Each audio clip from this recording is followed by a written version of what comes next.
Hey everyone, it's Wolfram here, and to follow up from my relatively recent video on scanning, which I thought we'd be playing scanning by now, but as we all know, it's been delayed, and I make no criticism of that. It's absolutely right decision, delaying it. And we've had an update today about scanning and about generally the total update we're getting. So what we actually got initially was, you'll see in the media, we got an update, and there's another article that's relatively interesting, but the article's repeated in the patch notes. But in fact, the patch notes go a bit further than just the article. The article is this here that's been set out, and then we get patch notes a bit further down after this section optimizations. We've got these patch notes to go through. So I'm going to go through this because it's giving us more information, still leaving some questions, I think. I've only read it the once, so we're going to go through it together and just have a look at really what's being talked about. I am still really looking forward to scanning. I'm doing stuff getting ready for scanning. I can talk some about this. Patch notes has created a bit of a surge in activity in some aspects of Eve Echjoes, and we'll talk about that, but let's get straight through it. I'm not going to go through the lore stuff. It's interesting. I love the fact it's all there if you want to get into it, but for the purpose of this video, I'm not going to get into it. Sisters of Eve, we're not getting it yet. We're getting it in August. Really looking forward to that. I haven't played loads of Eve online. I have played a bit. I really like the Astero, so those sorts of things I am looking forward to. And then we've got the new scanners coming. So we're talking about scanning starting straight off. So we know we're getting wide resonance scanners, narrow resonance scanners. Those are wide resonance to search for the dead spaces, the gravity wells, the mining opportunities, and narrows for the scanning for other people and structures. So that's the PvP stuff, and that's something I'm certainly looking for. So we know the Mark faction loots, the Mark, I assume 5s, we don't know yet, Mark 7s, Mark 9s are going to drop from pirate drops. Great. That makes that relatively easy. Faction storyline is going to come from supply chests. That's in the optimization. So I'm going to talk about that. So that's already had a massive impact. So that's faction scanners. So that's going to be the metal level 5 and metal level 8 stuff. And then scout anomaly is going to give us rigs that are going to reduce the chance of being discovered by the PvP scanners. And that's going to be interesting because that actually scouts have now had command burst modules added to them, and now they're going to have these rigs added to them. And I suspect these rigs are going to be expensive because, like warp core optimizers, they're really popular when warp core interruptive warp disruptors, I couldn't think of the word, and warp scrammers came in. Warp core optimization became a big deal, and so I think this is so. Actually, I think scout anomalies are going to become worthwhile because for a while they're avoided. I didn't really avoid them if I was a null. I could do them quite quickly, and I use the data cores because I do a bit of reverse engineering, so that's fine by me. But I know people used to just leave scouts. I think they're going to become popular again, especially high-level scouts. We've got the Nihulus Space information. We know that it's reducing the probability of discovering a condensed belt. Frankly, I never understood how the condensed belt system worked. Obviously, we got to the point we understood that intumescent belts would spawn other belts, but how intumescent belts were spawned, it just seemed random. So clearly, they're removing, I think, or reducing it to make it really unlikely that any of these sort of condensed belts, any version of them, is going to appear in just general Eve Echjoes space. If they're going to be in the gravity wells, that's where you're going to get them, and that's fine. If you want, there's a bit of risk, get a bit more reward. That's all fine. It says this applies to all systems. So I'm taking this. This is going to be high sec, low sec, null sec, and that's great. That gives people in high sec an opportunity to enter this system. Bearing in mind, as far as I understand how this works, if you enter it in high sec, you are entering into effectively null sec area. So once you're in the gravity well, you are fair game, and so you're no longer safe. So they said slightly reduced the probability of discovering the dead space anomalies. Well, they're pretty tough to discover, so any slight reduction is probably going to be significant because again they're being pushed into the Nihilus dead spaces, and that's gravity wells. That's fine. I wonder how it impacts the ratting, because of course if you did ratting in the right way, you could knock out the right anomalies and increase the chances of getting special anomalies. So it sounds like dead spaces will still spawn in that system of knocking things out. It's just not as likely. So, I mean, those things are going to develop there. We know that we're getting the trap devices for creating gravity wells in sovereign systems with Capsuleer outposts. So no doubt those will become very popular for pretty much all corps and alliances. I would have thought every sovereign system is going to have gravity wells throughout it. Defending them might be quite interesting. So that that's just content. I quite like it. It's going to be interesting to see how it works. There'll be Nihulus dead spaces. Well, we knew, each of the factions we're going to have Nihulus dead spaces. They are stronger dead spaces. So we already knew they're going to be harder. We can pick up the loot, which is going to be stronger dead space modules, the ability to make stronger dead space modules, two different things, and nano cores, which are a whole new thing they're bringing to the game. And so, however you face powerful pirates, or even ones armed with dead space modules, so that's great because T10 dead spaces. I'm not saying they're easy, but if you have a fleet of people who've got decent ships, 5 of you can do them without great difficulty. And so they are being farmed. There are lots of dead space modules available, and I don't see the difficulty with making top tier content harder, because it should be. It should be something to get yourself up to the point where you're comfortable doing it. And it's a reward, because once you reach it, I mean, the whole game risks becoming a grind. And so I think this is good. I mean, I still think it'll be people who are at top end of skills, top end ships, and everything. They will still grind it out. Well, that's fine. That's part of the game. That's okay. But I think that's something that's I'm looking forward to. I'm looking forward to a bit of Nihulus Space. I'm looking forward to doing the things. I'm looking to see how it works. A bit more PvP options. Because even if you go into systems where there is a dead space, PvP is still relatively difficult, because you're going to be dealing either with a top-end ship, and most people know to either warp out, get away, or they're ready to engage you. So that's most PvP anyway, but adding more opportunity for PvP is what I'm really looking for. Adding new condensed belts, different belts vary in complexity. I'm not really sure what they mean by that, but interesting. Let's see what happens. I'm sure I'll take out a retriever and find out what's happening. So nano cores. I'm quite excited about nano cores, having read through it once.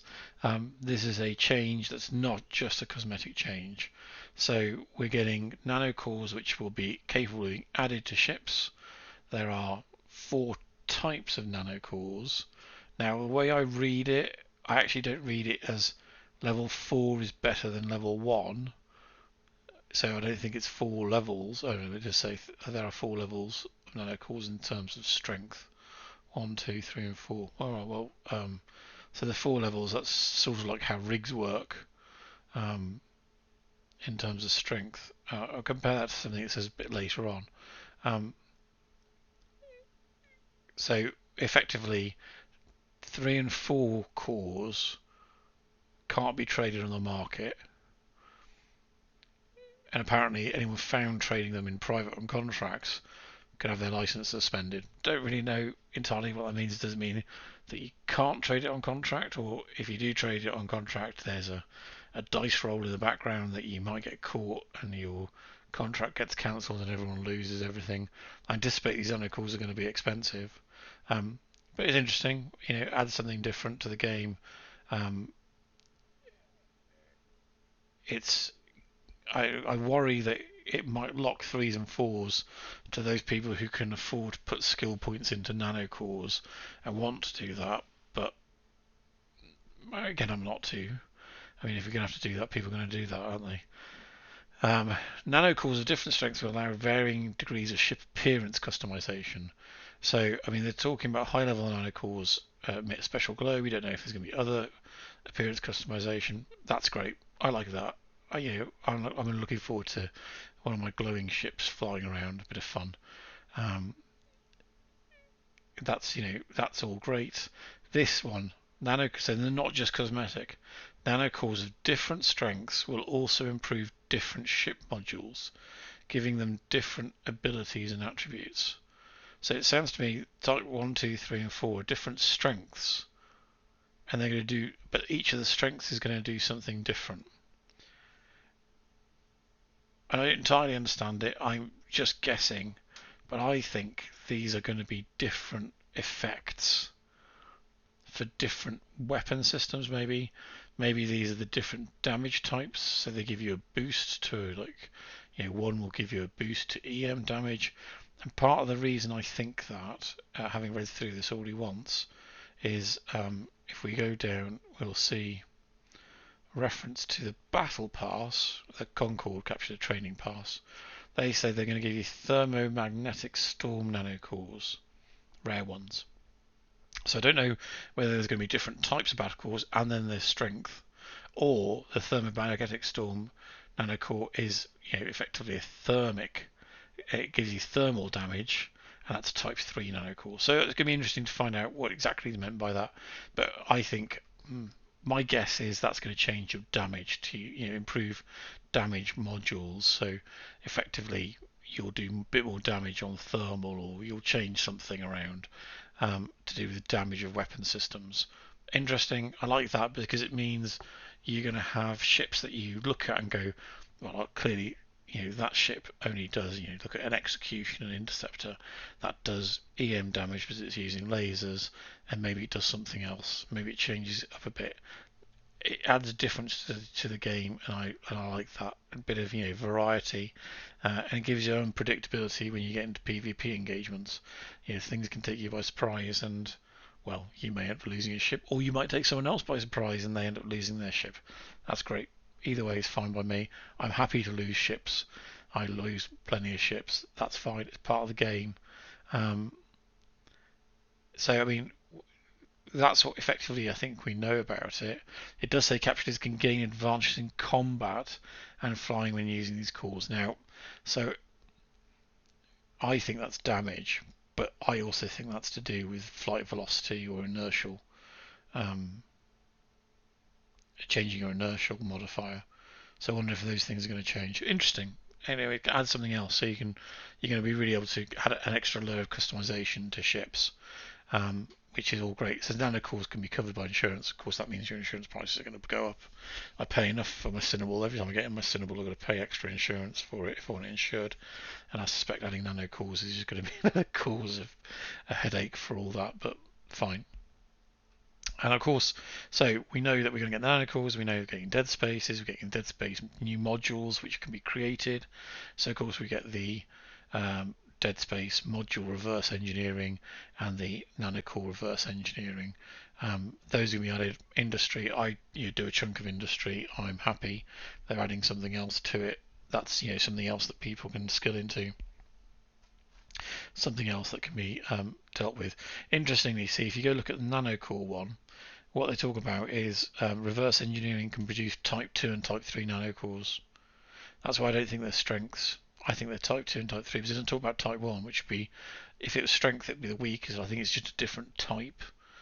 And so type 2 and 3 nanocores, so you can trade 2 nanocores on the market, but not 3. It doesn't say anything about 1s and 4s. So we have to see what all that means. But I think it's not going to be as straightforward as saying, this is a tier 1 rig, a tier 2 rig, and a tier 3 rig. I think they're going to do different things.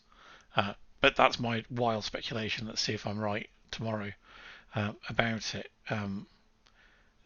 Then, of course, they've art technologies that enable the use of magnetic materials in nanocore reverse engineering. So the magnetic materials are the stuff that you do for Dead Space, but they're saying they might add it so it adds change to nanocores. I like that. Echjoes industry is very, very simple when compared to EVE Online industry. Now, I know they're different games, but there's a real joy to be had in the complexity of something. And I like things that you can work if you look at them in a simple way, but there's levels of complexity, and I like this idea that you'll be able to use different things for different products, and I think that'd be really nice in the future to see that developed, so that you can create more. You can make nanocores that are different to the ones that just the game gives you, I think that's a really great idea. In terms of Deadspace, is we know that we're going to be able to get the Deadspace modules. It looks like you'll be able to reverse engineer, and we know that from the patch notes themselves. I'm going to talk about it in a second. And you'll be able to produce type Bs and type Bs into As and As into X, and there's going to be a risk of that things are going to break apart. So just like doing a faction blueprint, you can throw all your Garista Rex in for billions in the hope you get a rattlesnake blueprint, and you end up with nothing. Again, I like that. I think it has to be that way. It keeps a limit on the amount that are flowing in the game. If you had 100% likelihood of getting these things, then you don't get destruction. And you remember insurance. I get it that insurance is still stuff's getting lost, but equally insurance is keeping modules in the games. It replaces them, and I anticipate Bs to be pretty expensive, As to be expensive, very expensive, and I expect Type C modules to be eye-watering. I did see in Eve Talk, I think it was Nina saying in Eve Talk, it was going to be, her prediction was 20 times the price. I could believe that, and I think for the key weapon systems and the key things like a large shield hardener a large shield booster, I reckon a Type X is going to be just eye-watering. Again, I don't have a problem with it. If you're going to want to spend the ISK on that, then be ready to have the insurance to lose it. But interesting to see how much of an edge these things give you. But again, it's new industry, and I think that's great. Just new things. It adds complexity to the game, and I'm for that at the moment. I'm not saying I want a really complex game, but I want a game with depth, and I think we're getting that. And I'm happy with that. So I'm looking. So this is about the battle pass. Battle pass, I'm all for. If it's to be paid for, I will more than likely pay for it on Alt or 2. I think the game developers should of course be rewarded for making a good game. If people don't take it up, then so be it. Then we don't get potentially what we want. I don't think this is a free to play game.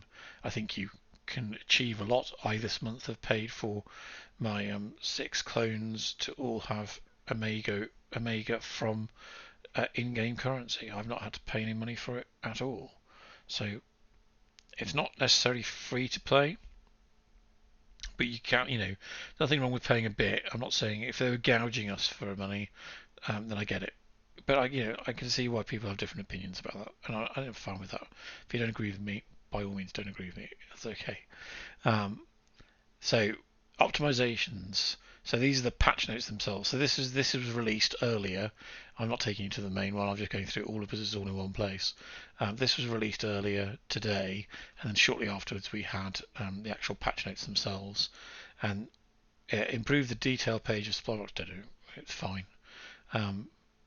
Added the extra skills that you need for space exploration, advanced space exploration expert. So that's our exploration skills. Covert Ops, whole bonuses of each level of scan strength +1 to 5% reduction of resonance scanner minimum scan radius, and 5% reduction of. So obviously this means that the scanning modules are going to scan for a certain distance. I hope it's a relatively decent distance, but clearly the Covert Ops ships. So even I suspect if you're in a system, you may not be able to scan the entire system. That's fine. We'll see what it is. I mean, when you do exploration in EVE Online, you start off with a really wide scan and you work your way down. It doesn't look like it's the same in this. I'm not saying that's a problem, but I get that. Your scanner will scan for a certain radius out, and then you will that's what you'll be able to find in. And so the Covert Ops had changed, so we know there's going to be a bonus. So clearly the scanners are going to have a certain distance, which I suspect is going to be the difference as well between the Mark 5, Mark 7 loot and the faction loot ones. And turning to that, Interbus and all ships are going to drop resonance scanners, Mark 7s and Mark 9s, pirates. So that's going to be your medium and your large pirate anomalies, 7s up. Are going to drop resonance scanners. And then this is what's interesting. In order to get the new resonance, the faction loot scanners, the Scholar, the Explorer, so I expect that's 5 and 7. They are going to be in these chests. The Soldier, Investor, Survivor, and Devout Soldier, Investor. Now these are the supply chests that you get from T8 storyline missions. So, for example, Soldier's Way, Business Magnate, those sorts of things. We're going to drop these ones. And shortly after these patch notes were released, the market went nuts. Basically, all the supply chests got bought out completely, and the missions have all jumped in price. In fact, at one point, Soldier's Way wasn't even on the market. It has returned to the market about 20% more, which actually is probably fine, because you're still making money if you run the encounter. I've got on a different screen. I'm just looking at what it is now.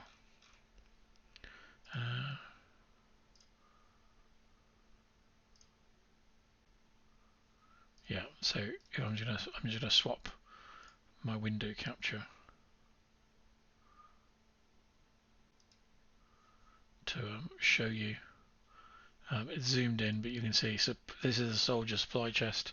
It estimates the price at 11 million. I'm sure it was probably around there. They haven't changed much at all. It's now 85 million, and that's because everyone wants these for the faction scanning.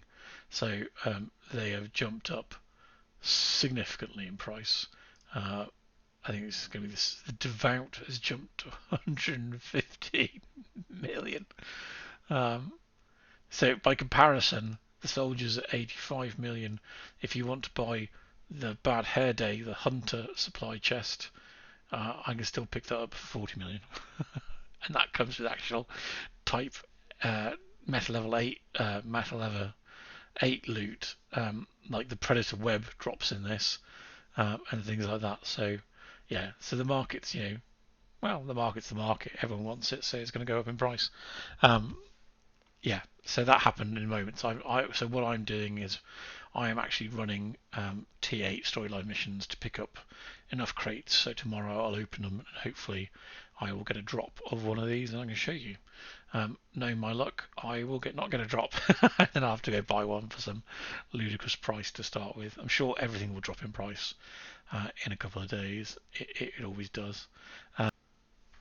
So I messed up a bit of the recording, so there's a bit of a jump here, sorry for that. And basically where we got to was dealing with these scanners, and we're going to just move on from those the faction loot stuff. So if I'm repeating myself, I'm sorry. Then we'll get some changes. Sig radius has become source radius, targeting range has become sig radius, so that adds some confusion as to the ship fitting things. I don't know why they felt the need to change that, but there we go. Where we get something, we get experimental data for reverse engineering pirate faction nano cores. We're going to have to see what this nano core thing is in terms of what the types are and where they're coming from, because I thought they were. Anyway, we'll see how that's created. Maybe all nano cores are pirate faction. So this huge change for industry. You can now Deadspace modules, actually not Deadspace modules, all modules, metas level 6, 7, 11 and 14 can be reprocessed. The reprocessed materials can be used to reverse engineer Deadspace modules. This is a huge change. The market's already massively changed in respect of it, and I'll just show you quickly. Again, I'm sorry I'm zoomed in because I'm switching. Caldari, Navy, Medium, Railguns. These barely sold ever. You get these in Inquisitor and Scout anomalies. They are a meta level 8, 6 weapon. You couldn't reprocess them. Meta level 5 you could. So you see, if you watch my previous video, you'll see me talking about how the market in these is crap. It was between 70,000 to 90,000 ISK you pick this up, compared to the meta level 5, you could, like even the view market details of Mark 9 is at 90,000. So this one was, as before these patch notes, 70 to 90,000. It is now 700,000. So these have leapt tenfold in value. Nice. I've been sitting on a whole bunch of various stuff, so it looks like all this stuff can be reprocessed into the stuff you need for Deadspace module improvements. So if we just jump back, so it looks like meta level 6, 7, so that's those Caldari stuff can be reprocessed to produce the materials to be used for Deadspace modules. So that's interesting. So you don't just need to reproduce Deadspace loot, you can just do it with the meta level 6 stuff. It'll be interesting where the prices settle at in respect to that. We now know definitely the Deadspace anomaly spawned from bases, so when you're ratting out in a system, has dropped quite a lot. It was at 1% already, so that's 1 in 100 new spawns is going to be Deadspace. That was already low, 0.4%. So that's more. It's not a slight reduction. That's a 60% reduction in spawn rates. Nihulus Deadspace gates are naturally spawned in nullsec, about 1 every 28 days in a system. Okay, so we know that you'll get a natural spawn in a system, Deadspace in a system, every 28 days ish. Alright, but the actual frequency would be higher. Oh, I see. Okay, well, we'll see how all that works. I mean, basically, you'll be able to find them. There'll be regular ones out there. Intumescent condensed asteroid belts are no longer naturally spawned, so we're not going to get the intumescent belts spawning naturally, which then spawn the other belts. So that's the end of condensed belts being spawned in systems. That way, you'll now get a natural spawn of just random condensed belts every 25 days. When refreshing condensed belts, there's a 50% probability of spawning a Nano Space condensed belt. I have no idea what that means. I don't know what it means when refreshing, or does that mean when you empty the condensed belt, you then have 50% chance of spawning a Nihulus Space condensed belt? We'll have to see. People who might do more mining than me might be able to tell me what that's about. Okay, Deadspace can only be discovered by a resonance scanner. See, that contradicts this.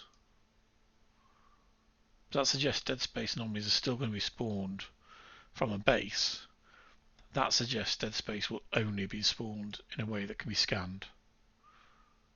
So I'm not entirely sure. I mean, that's not necessarily mutually exclusive, but it looks like it is. Because, I mean, I suppose you could spawn one if basically if one of your base systems doesn't respawn, you know it's a Deadspace and you've got to scan it down. Maybe that's how it's going to work. We'll see. Fleet commanders able to receive bonuses from fleet group modules. I see, because they used to be separate to the fleet. So that's not a bad thing. So actually do fly as part of the fleet. Added a new attribute to ships called source radius. We know they talked about source radius, and so if your ship has a smaller source radius and you're scanning down someone with a larger source radius, they won't get told that you scanned them down. It's going to be interesting to see which ships have what size source radius, because I was hoping to use my Cinnable when I get brave enough to go out and scan and hunt things down solo PvP, and I hope it's not given a massive source radius because of its faction status. It might be. We'll see what happens. All sentry guns are fitted with warp disruptors which can disrupt the target warp drive within 1,000 kilometers. Okay, so sentry guns are going to stop you from warping away while they blap you. Okay. Concord Pass has been added. Complete mission still up at the pass for great rewards. Okay. I quite like it's going to be interactive. It's not just going to be like the current system of mega rewards. You just log in to get it. I like the fact you might have to do things. Improve calculations. Space station. No, I'm not going to go through that. Drone control range renamed drone command range.